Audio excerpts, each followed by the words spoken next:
ఇక future city ఆవిష్కరణలో భాగంగా ముఖ్యమంత్రి రేవంత్ రెడ్డి మాట్లాడుతున్నారు. ఇప్పుడు ఆ లైవ్ చూద్దాం.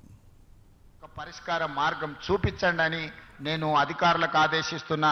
మా పెద్దలు శ్రీధర్ బాబు గారు రంగారెడ్డి జిల్లా ఇన్ఛార్జ్ మినిస్టరు. ఈ ఫ్యూచర్ సిటీకే కాదు మొత్తం రంగారెడ్డి జిల్లాకు కూడా వారు ఇన్ఛార్జ్ మినిస్టర్. వారితో కూర్చోండి.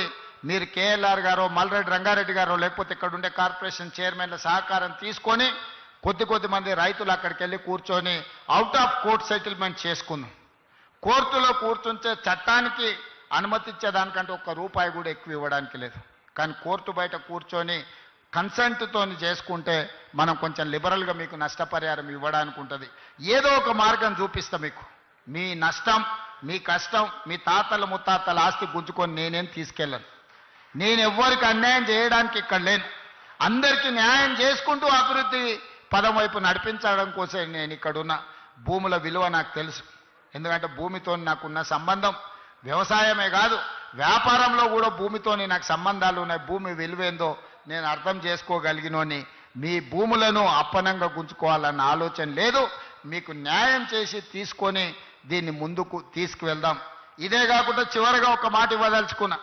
ఇవాళ ప్రారంభించినవి future city development authority office కానీ లేకపోతే ఈ రోడ్లు కానీ పక్కనే నిర్మాణం జరుగుతున్న స్కిల్స్ యూనివర్సిటీ ఎప్పుడొస్తుందో అని అనుకోకండి.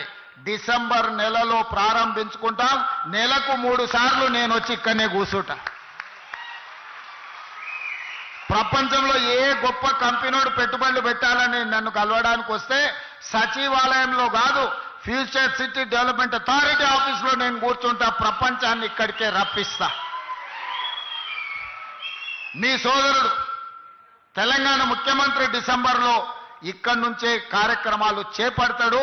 అదేవిధంగా నెలకు 4 సార్లు మా ఉప ముఖ్యమంత్రి గారిని, మా శ్రీధర్ బాబుని ఇక్కడ వచ్చి కూర్చొని కార్యక్రమాలు నిర్వహించాల్సిందిగా వారిద్దరు కూడా నేను సూచన చేస్తున్నా. మనం ఉంటే వ్యవస్థలన్నీ ఇక్కడికి వస్తాయి. వ్యవస్థలన్నీ ఇక్కడికి వస్తే ఈ సమస్యల్ని పరిష్కరించడానికి అవకాశం ఉంటుంది. చివరగా ఉప ముఖ్యమంత్రి గారికి ఒక సూచన, ఇద్దరికి, శ్రీధర్ బాబు గారికి వారికి. శ్రీధర్ బాబు గారు 10 ఎకరాల భూమి సింగరేణికి అలాట్ చేయండి ఇందులో. అదేవిధంగా బట్టి గారికి నా సూచన, సింగరేణి కార్పొరేట్ ఆఫీస్ ఇక్కడ మీరు నిర్మించండి.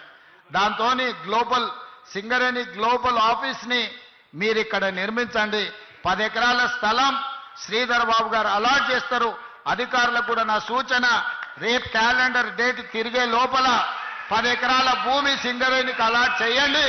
సింగరేణి గొప్ప ఆఫీసు 60-70 వేల కార్మికులకు సంబంధించి ప్రపంచంలో వివిధ రాష్ట్రాలలో వ్యాపారాలు నిర్వహిస్తున్న సింగరేణి ఆఫీస్, గ్లోబల్ ఆఫీస్ ఇక్కడికి వస్తే ఇమ్మీడియట్గా కట్టాల్సిందే. కట్టడం కోసమే ఇస్తున్నాం. కండిషన్ అదే పెట్టాలి శ్రీధర్ బాబు గారు. అలాట్మెంట్లో సంవత్సరం తిరిగే లోపల ఆఫీస్ పూర్తి కావాలి.